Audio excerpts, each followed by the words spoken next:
Hello, friends. Welcome to Empty Cloud Monastery. I'm Maya Soma, and I'm here with Bhante Sudaso. And this evening, we are here for a monk chat. So your opportunity to ask any questions that you might have about Buddha, Dhamma, and Sangha, and we'll try our best to answer them. So whenever you're ready, feel free to type in your question. And before we begin, we will start by paying homage to our original teacher, Shakyamuni Buddha, the reason why we're gathered here today. Namo tassa bhagavato arahato samma sambuddhassa. Namo tassa bhagavato arahato samma sambuddhassa. Namo tassa bhagavato arahato samma sambuddhassa. Buddham dhammam sangham namassami.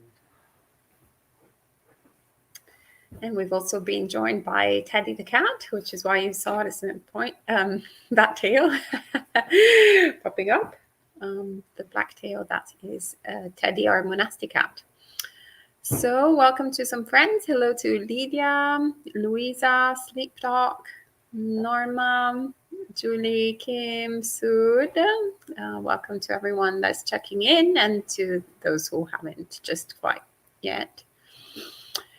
Julie says, is there a difference between sense restraint and guarding the sense doors? How essential are these practices on the path?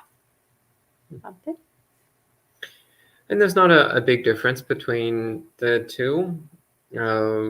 If I were to draw a distinction, I would say that guarding the sense doors means to be closely watching your sensory experiences, your sensory intake.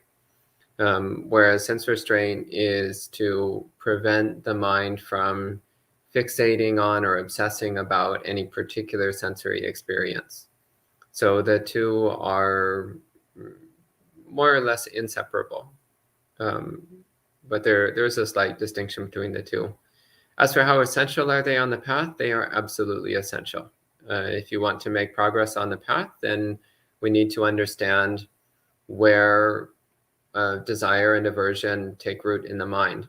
And the main place where desire and aversion appear is in relationship to sensations, to sensory experiences. So closely watching our sensory experiences and preventing the mind from fixating on or obsessing about any particular sensation is a very powerful way of training the mind, a very powerful way of identifying our defilements and counteracting them. So yes, very essential. Excellent. Thank you, Bhante. And Louisa asks, I first learned how to meditate through mantra meditation, repeating a word. It seems the Buddha taught breath-based meditation instead. I find it hard to meditate with no words. Any advice? Well, actually, when one looks at the suttas, there are countless ways, countless instructions that the Buddha offers on how to meditate, which actually it's not really a word that we find in the suttas. Really, there's usually more bhavana, so the sense of cultivating the mind. So when we actually think about quote unquote meditation practice as the cultivation of the mind, it actually becomes a little bit more ample and more ample. Is that English? More ample.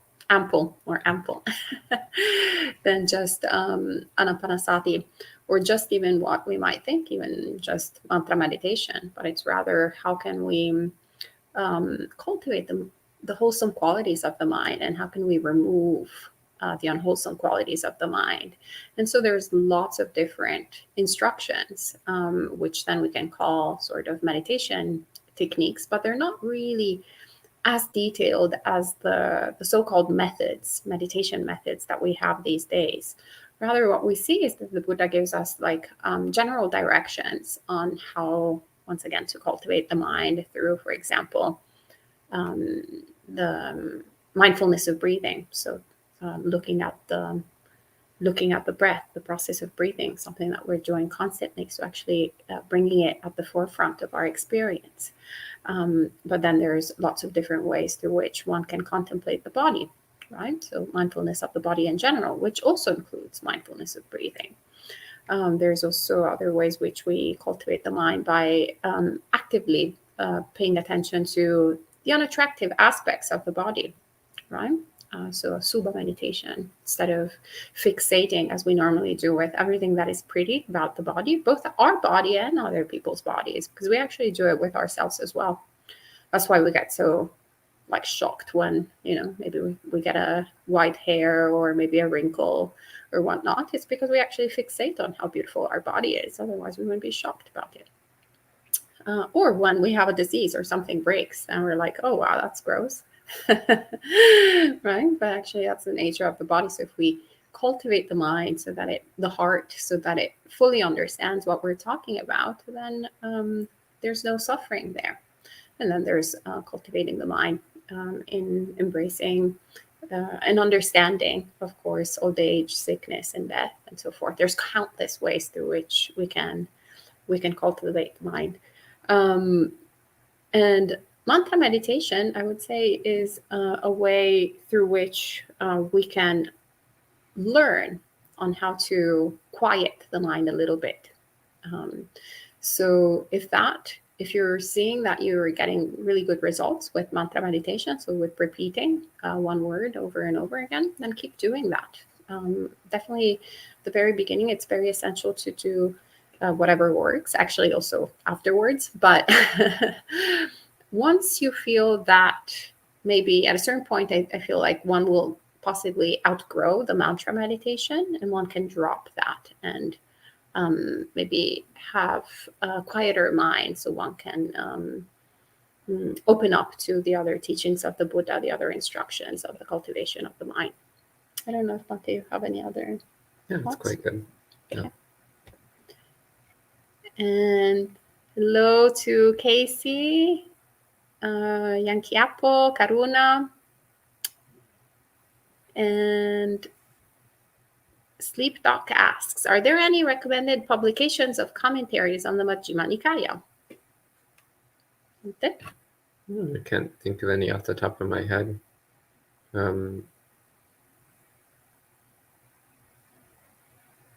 Yeah, I mean, nothing comes immediately to mind, but if you're reading Bhikkhu Bodhi's translation of the Majjhima Nikaya, then he includes a lot of explanations and his own opinions, and also quotes from the medieval commentaries as well. So there's quite a bit there included in that book. But other than that, I can't think of anything in particular. And Lydia says, when we chant the homage to the Buddha, what is the line after Namo tassa bhagavato arahato samma sambuddhassa? Is repeated 3 times. Is it written on the recollection of Buddha, Dhamma, and Sangha, the 80 episode chant on your website? Possibly, I'm not hearing the last line well. Oh, maybe it's the one that we say. Buddhang Dhammang Sanghang Namasami. Yes, yes. Yeah, so Buddhang Dhammang Sanghang Namasami, it just means I pay homage to Buddha, Dhamma, and Sangha. So that's in the Thai tradition, that's commonly added after the Namo Tassa when someone is about to give a Dhamma talk. I'm not sure of any other context where it's normally used, but definitely when someone is about to give a Dhamma talk, then they'll add that short phrase after the Namo Tassa. And Sergio says, how important is specific meditation techniques in our practice?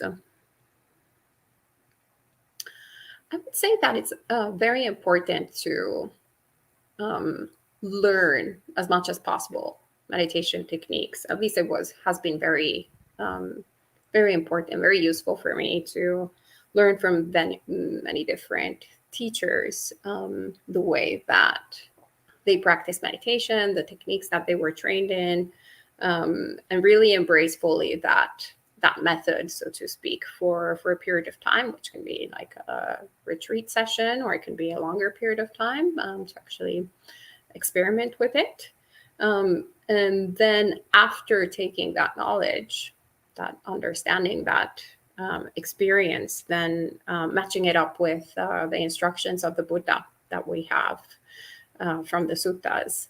And and having a bit of a, once again, as I was saying earlier, instead of the, oh, I'm doing this technique, being so perhaps manualistic about it, instead of having that approach, instead of going like, oh, well, how can I use these tools, these skill sets that I have acquired, how can I use them in order to understand the mind, how my mind works, how this heart works, how my experience of reality works, and how can I actually deconstruct, how can I remove greed, hatred, and delusion, right? Because essentially that's why we're doing everything that we're doing. It's not that we don't have anything else better to do. But rather the purpose is, once again, to eliminate completely suffering. And in order to completely eliminate suffering, we need to understand the suffering. We need to understand the cause of suffering. And we need to practice in order to eliminate all of this greed, hatred, and delusion that causes our suffering.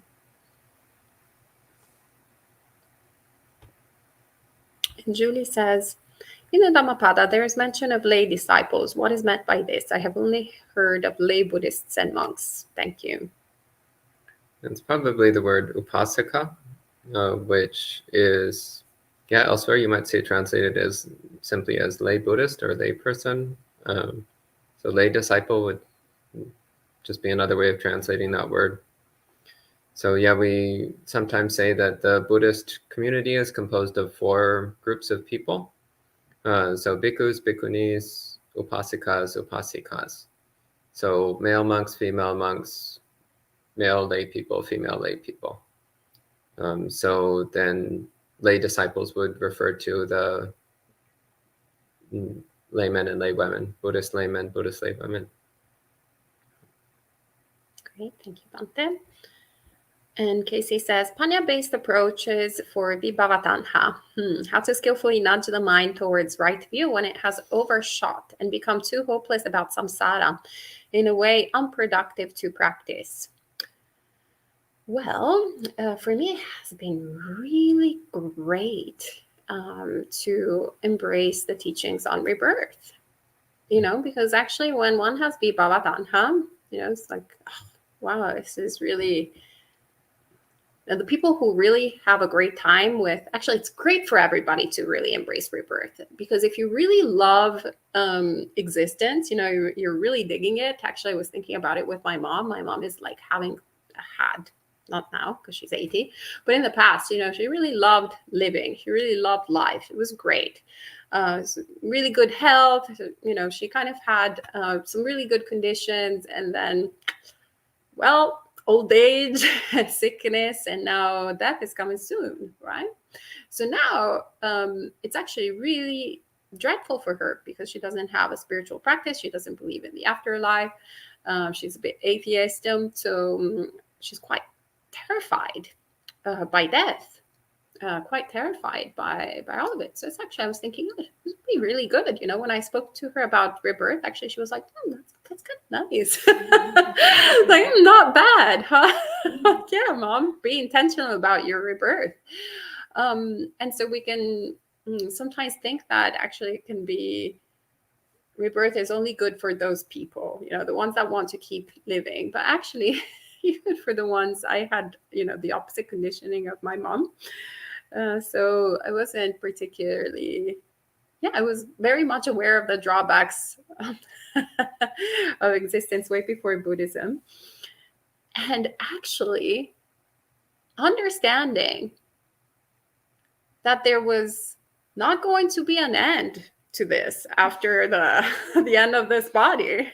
That, for example, high school was going to happen again. Not once, but multiple times. So for the people who did not have a great time in high school, You feel me, right? Or anything horrible, anything that we're like, oh, finally it's over, I don't have to do it again.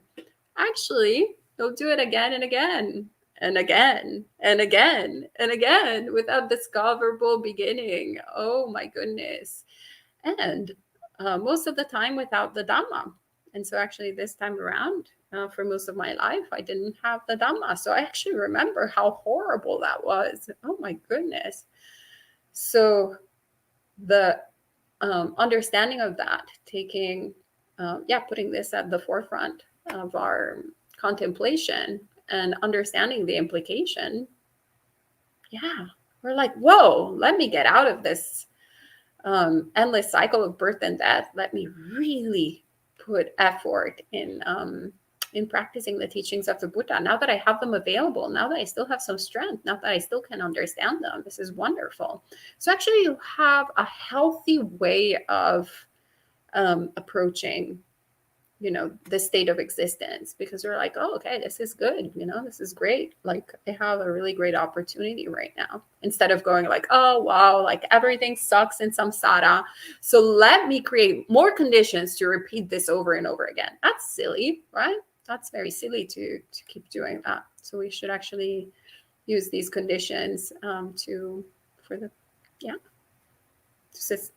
real cessation. Oh, in Sergio, there was, sorry, I hadn't seen before the follow-up of the question of the techniques. For example, Goenka Mahasi style Vipassana, some teachers say it is essential and others say to just sit. What is the recommendation, especially when starting on the path? Well, once again, my advice would be still, when you're doing a Goenka retreat, to follow the instructions of Goenka and see what results you get from that. And when you do Mahasi, get the results from that. And then ideally, learn from it.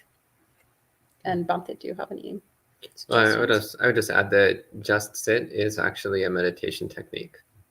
So just sit doesn't mean like space out and daydream. Just sit is actually a very advanced and difficult meditation technique. It's much harder than it sounds. It's a form of combined samatha vipassana. And Gregory asks, can you recommend a Vandana chanting book? Actually, Bhavana Society, I believe, has their chanting book available online or on Lulu. Lulu is called the website where you can find the free books and then also print them on demand. And of course, Bayagiri Monastery. So all the Ajahn Chah monasteries, they all have the same book that is also available online. And do you have any other recommendations? Or I mean, there's lots of different chanting books out there. The one thing I would say about pretty much all of them is don't trust the translations. Often the translations you'll find in chanting books are not the best. So it's fine. If you want to find out the meaning of something, it's usually better to look at more professional translations. And Dusi Dao Tai says, can you share something general about mindfulness meditation in your opinion, Bhante? Something general about mindfulness meditation. Constantly maintain clear awareness of your body and mind. There, that's something general about mindfulness meditation. Maybe you can ask something specific about mindfulness meditation. And Lydia says, why do some or all monastics refrain from onions and garlic? Did the Buddha mention these foods? Well, actually, the refraining from onions and garlic is something present that I'm aware of in the Mahayana tradition, which is an influence from Taoism. Now, in Brahmanism, actually, for the vegetarians, I seem to understand that there's also that, at least an Indian friend here was telling us that they also abstain from onions and garlic. But in the for monastics that are usually ordained in the Theravada tradition, and where we're alms mendicants, we're a bit on the beggars can't be choosers. So that would be really odd, if you go out on town and they give you some food, you're like, well, have you cooked it with garlic and garlic? That would basically restrict 99% of people from offering foods. So what we do have in the Vinaya is actually that we have a precept of not eating raw garlic, but of course there is an exception, which is if someone is ill. So why is it there? It's basically essentially for out of compassion, because usually if someone eats a lot of garlic, raw garlic, then usually there's a bit of a stinking smell, stinking aura around them. So apparently in the past, the people around the monastics who were eating garlic just for the sake of eating garlic weren't particularly happy. So then there's that invitation to be compassionate and only use it when needed. And good to see you online, Mary. And Bhumika asks, is the monastery open Saturday at 6 only, or we can visit earlier inside too, or are there different timings to visit? Well, you are welcome to send an email at info@emptycloud.org if you'd like to visit at other times. So then we can, whoever is at the monastery can reply and about the conditions, rather than showing up, because everything is anicca. So then there might be a lot of dukkha, because then there's nobody here. But if you write before, and less anicca and more sukha. Luna Lotus says, regarding right intention, would we incorporate the Brahma Viharas here? It's my understanding that right intention is the intention to do no harm or an intention of no ill will. Okay. Yeah, it does fit there. It also is included in right speech, where the Buddha says to speak gently and appropriately and beneficially. That also, and to speak with a mind of goodwill. So that also includes metta practice there. It's also included in right action, so refraining from harming and instead trying to do things that are beneficial, that are helpful. And in right livelihood, where we refrain from doing any kind of harmful job, and instead we try to do a job which is of benefit to sentient beings. So I would say, yes, it is. The Brahma Viharas are most clearly included in right intention, but they're also included in right speech, right action, and right livelihood. Excellent. And BC67 says, I have a job interview next week. I'm preparing for it, but feel that I'm too preoccupied with what the outcome might be. Do you have any recommendations on how I can free myself from this burden? Yes. Imagine the worst case scenario, like the thing that you hate the most, the outcome that will be horrible, and pretend it has already happened and come to peace with it. It's great. I'm not going to get the job, or actually everybody is going to shout at me, or everybody's going to spit at me and never want to see me again. Horrible. Make it really terrible. And then go okay, that has happened already. Okay, that's great. Well, what am I going to do? Yeah, what are you going to do about it? Usually that's what happens to the mind whenever something horrible happens anyway. So if we actually become friends with our worst case scenario, then there's nothing to fear anymore. There's only to win, only to gain. And Randall says, can you please explain the process of identifying and de-identifying with things like the body, thoughts, and the mind using Buddhist techniques? Well, Bhante, it's a big Dhamma talk. Yeah, I mean, it sounds like you're asking about anatta sanya, so recognizing the impersonal nature of things. And usually the recommendation is to start with anicca sanya, recognizing the impermanence, the insubstantial and constantly changing nature of body and mind. And through recognizing that all the details of body and mind are constantly changing, then you'll also recognize that none of that then is your permanent, genuine nature, but rather it's just shifting and changing details. And that therefore none of those is who you are. Because if any of that was who you were, then it's already gone and there's something else here. Usually that's the way to approach. It's through anicca sanya. Another thing which can be useful is also to consider the origin of your personality, your preferences, your culture. So why do you think the way you think, act the way you act, speak the way you speak? Where did that come from? And you'll find that actually almost all of it is things that you picked up from outside. Like, why are you writing in English instead of in Swahili? Because you probably grew up in an English-speaking culture. Why is it that you relate to the world with a certain set of values? Well, it's probably how you were raised or what you learned in school. So you start to reflect on it and you start to realize that most of what you think of as your own personal preferences and opinions and ideas and so on are actually things that you learn from the outside world. So that also can be a very interesting way of starting to approach the topic of non-self. And those are a couple thoughts. Okay, thank you, Bante. And Evan says, when does the oldest written version of the Pali Canon date to? Is it possible some ancient documents will be discovered that would change how we practice Theravada Buddhism? Bante Sudasa? So I'm actually not an expert in the particular field of scriptural archaeology.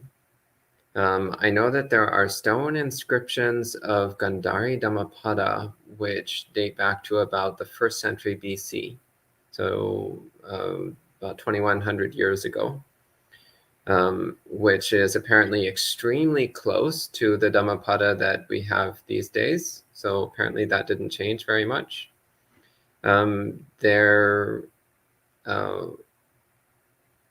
But in terms of the oldest written version that's currently available in terms of a complete Pali Canon, I don't know. Is it possible that some ancient documents would be discovered that will change how we practice Theravada Buddhism? Well, there's already a huge range in how people practice. And some ancient document, like something that would like really radically change what we think the Pali Canon is. I mean, I would be surprised, but I suppose it's not impossible.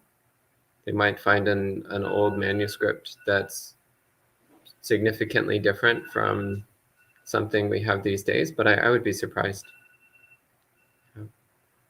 Great, thank you, Bante. And Lucy Dao Tai says, in regards to follow up to the other question, many people don't know clearly about mindfulness meditation. They do samadhi only. So I think that you should share mindfulness meditation to help people understand. Yes, clearly we should, because mindfulness meditation and samadhi meditation are not different things. So clearly there's some misunderstanding going on here. So without mindfulness, there's no samadhi. You need mindfulness in order to gain samadhi. So if somebody is doing samadhi practice, then that by default means that they are cultivating mindfulness. At a bare minimum, you need to have mindfulness of your meditation object in order to get samadhi. That's the bare minimum. So mindfulness and samadhi are not separate things. You need mindfulness to get samadhi. And also, as you develop samadhi, then the mind becomes increasingly sharp and clear. And the Buddha says, samahitang chittang yatha bhutang jnanadasanam. So when the mind is in samadhi, then it knows and sees things as they are. It knows and sees things accurately and precisely. So also when one's samadhi is strong, then one's capacity for sharp, clear, detailed mindfulness is therefore much stronger, much more precise and clear. So actually, yes, samadhi and mindfulness are intimately connected and related. They're not something that you can easily pull apart. Trying to do mindfulness without samadhi is actually pretty futile, because when the mind does not have the stability of samadhi, then it won't be able to clearly perceive what's going on. So your mindfulness will be weak. And it will also be scattered and restless. Without that stability of mind, then your mindfulness will be bouncing all over the place, and the mind will tend towards agitation and reactivity. So samadhi will make your mindfulness practice much more effective. And also mindfulness, then by having a clear awareness of body and mind, then it's much easier to cultivate stillness of body and mind, peacefulness of body and mind. So mindfulness also supports samadhi practice. Okay. Excellent. Thank you, Bante. And Garrett asks, I have a bad habit where I stop meditating once I feel slightly peaceful and my thoughts slow down. How can I go past this and have a deeper meditation?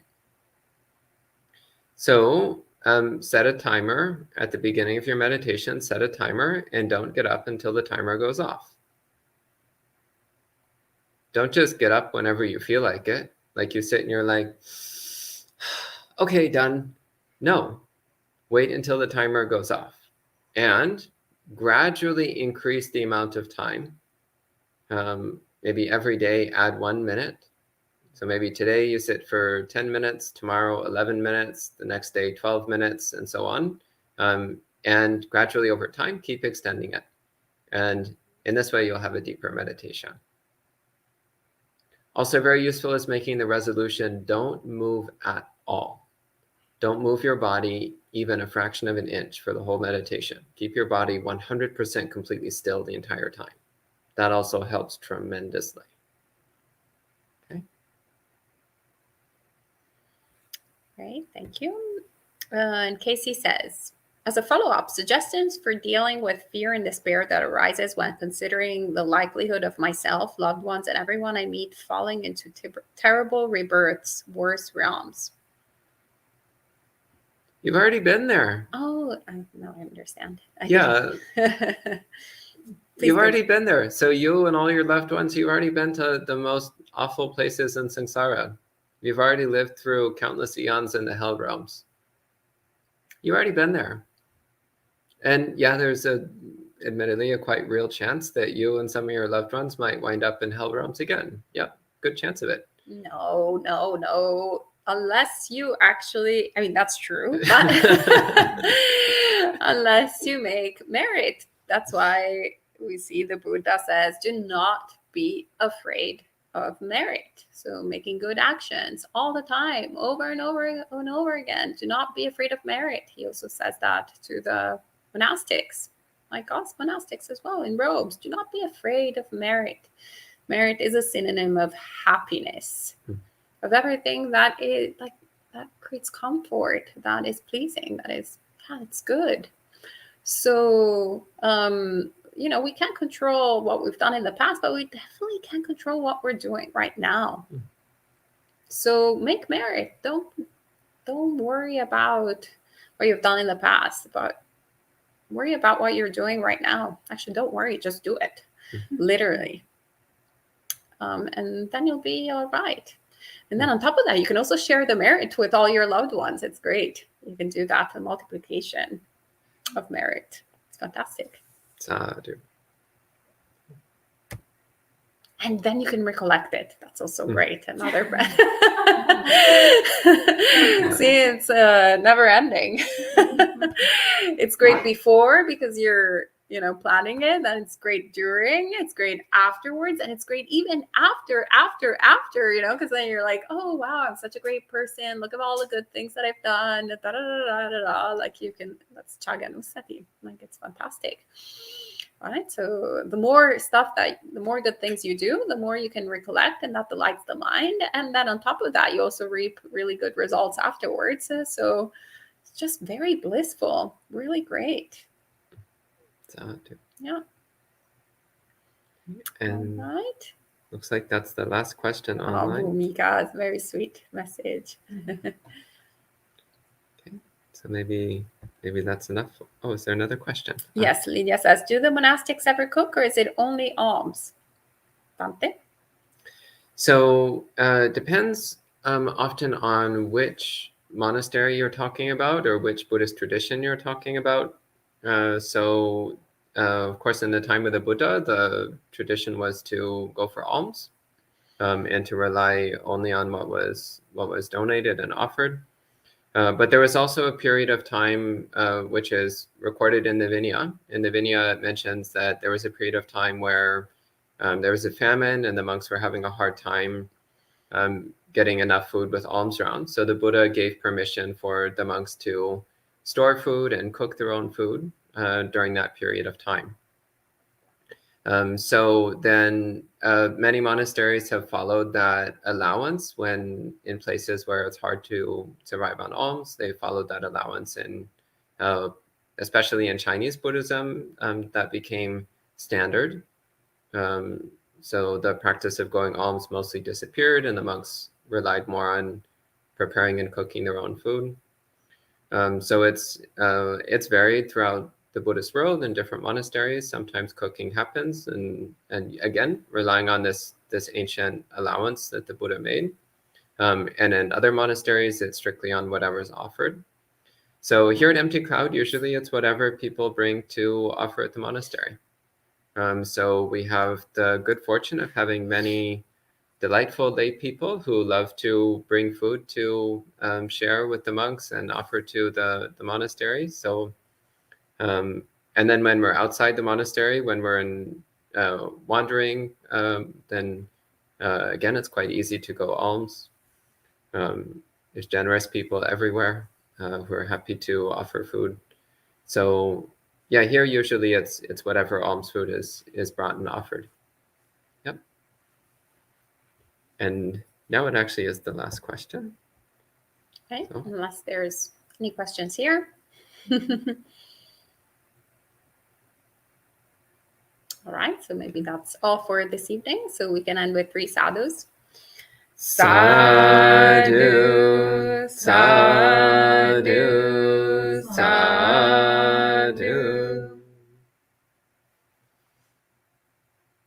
May you be well, happy, and peaceful. May all good things come to you, and hopefully we'll see you very soon.